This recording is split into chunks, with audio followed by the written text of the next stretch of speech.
So you can have upper body tracking, close-up tracking, which is a bit better. Headless tracking, I'm not sure why you'd want that.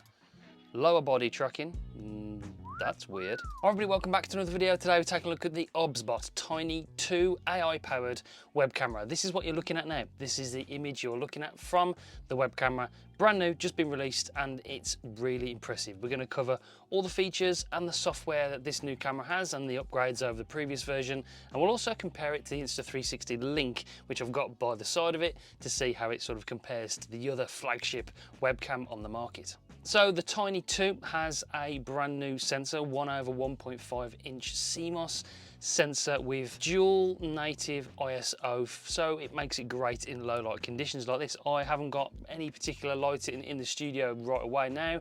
I've got some lighting on the walls here, and I've got a light over there sort of just behind me to my left a little bit, but that's it. It's pretty much quite dim in here, and the image quality looking on the screen in front of me looks pretty good. Compared to the last model, it's got 4 times faster autofocusing, so you can focus on particular things like so.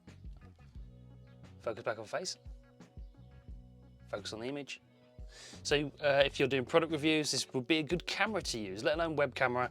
If you're doing a live stream or even recording YouTube videos, this would be a brilliant option for you. It's got 4K video, as the name suggests, and it's got that AI tracking and voice control built in. Now, the voice control in particular is very impressive. We're going to test it out in just a little second. I'll show you the software as well, because the software I've been pretty impressed with. Pretty comprehensive how you control this camera. I wouldn't really call it a webcam, I'd call it a camera, a really capable camera. It's got a HDR mode coming really soon after launch. They'll update that, I'm pretty sure, soon after the launch date. It's also got updated USB 3.0 compared to the last model, so it's got ultra low latency. In the box, you get another box. So it comes in this really good carry case, which is really handy for portability. So if you're on a business trip and you want to take a good quality camera with you, you can carry it along with this case. Inside you get a USB-C to USB-A adapter, so it works with multiple devices. You also get all the instructions and the warranty info, and then you get the mount. The mount is actually magnetic, so this plate on the bottom magnetizes to the bottom of the camera, and then you can mount it on any sort of screen. So it works on laptops and external monitors. If you don't want this, it just sort of clips off magnetically. It's really handy. And then you've got a 1/4 inch mount on the bottom, which I'm using now to mount the camera on a tripod, and that is the mounting options. This mount is actually adjustable as well, so you can adjust it left and right and up and down. So yeah, really good. The remote is available separately to buy, and this is probably a well worth accessory if you're in an office environment. If you're sort of further away from the camera, you can control it with this. A couple more things before we touch on the software. It's got a auto, manual or timed privacy mode, so you can manually turn the camera down and it turns it off by hand.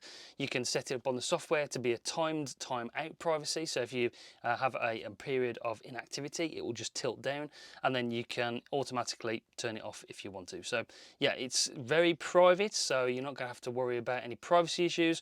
Also, it's compatible with Elgato's Stream Deck, so you can set it up on there for live streams. If you're a Twitch streamer, a gamer, whatever you're doing with this web camera, you can set it up with your Elgato Stream Deck, and that's a great feature. So just quickly, this is compared to the Insta360 Link, which is on your right hand side, my left hand side, and then the Obsbot Tiny 2 4K. So yeah, this is what it's compared to. The other pretty much flagship camera on the market. I really do like the Insta360 Link. So this is the software. As you can see, this is sort of the home page right here. You can open the preview, so the preview is there of you. We'll get rid of that if you want to, then that's where you change the 4K to, you can film in 1080p if you want to as well. We've got all these tracking features. You can set presets. You've got zonal tracking, which I'll test in just a second. We've got upper body close-up, normal tracking, all these different options. Look, AI modes, it's got a desk mode, it's got a whiteboard mode, it's got a hand mode where it tracks your hand, and you can actually have it a wider field of view for a group shot. So if you've got more than one person in the shot, you can have it wide for that group shot. You control the gimbal here by this little joystick, and you can zoom here, and you can change the field of view there as well. Image wise, you can actually go, we'll say we've got HDR coming soon. We've got a focus, autofocus. You can have manual focus. You can have the autofocus mode on face or global. You can change the exposure, really hone in the picture quality here with the image, the contrast, the Kelvin, the temperature of the image as well. So then we've got more, you can change the background when it goes to sleep. So if you're a streamer, you can add your own custom background to the software. You can also have gesture control on and off, zoom. It's got dynamic zoom as well. So where I can zoom in with the fingers like that and we zoom back out like that, so it's dynamic zoom. You've got zoom, just execute zoom in and out there, and we've got target, lock target. So the tracking, we hold our hand up like this and it will start tracking us around the room like that, and it is really good tracking. Actually, we go back down like that, and then when we want to stop the tracking we say tiny unlock me, and it unlocks us from the tracking. You can see it's not following me now, so we're using the voice control. Then if we go back to the console, press preset 1, which I've set it up for this shot, and then that's the tracking. It's really good, and the voice control is on here. So hi tiny is to wake it up. We can say sleep tiny, and it goes like that. So we've got the come back soon on there. Hi tiny wakes back up. And then we can say position 1, and then it goes to that position. There, zoom in closer, zooms in, position 1. Yeah, so as you can see, the voice control is really effective. We've got audio here, different audio things. We can flip the image. We've got view the gimbal reversed, and we can update it there as well. So a lot of options on here. Some of the options aren't working as of yet, because it's still a pre-production model, so the filters and the body shape stuff isn't working for me yet, or the blur, but the update will be coming pretty soon and basically before release date. So there we go. We've got all these options here: virtual camera, global hotkeys. You can have hotkeys, so you can change different positions via hotkeys on your keyboard. You can turn on and off the remote there. You can turn the camera on and off like so. Put it back on.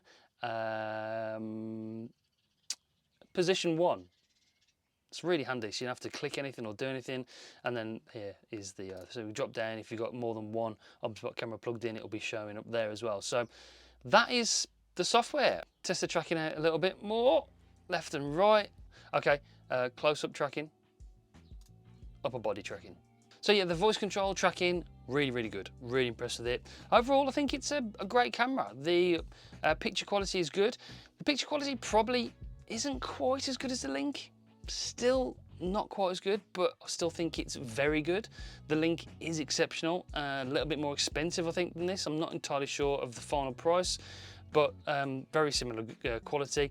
The only one drawback I've come across is that the software for me is not 100%. It's a little bit glitchy at the moment. I presume they'll sort that out for release date, but the updating didn't really work for me. It took a couple of times anyway to actually get me to update it previously, and it wouldn't wake up a couple of times.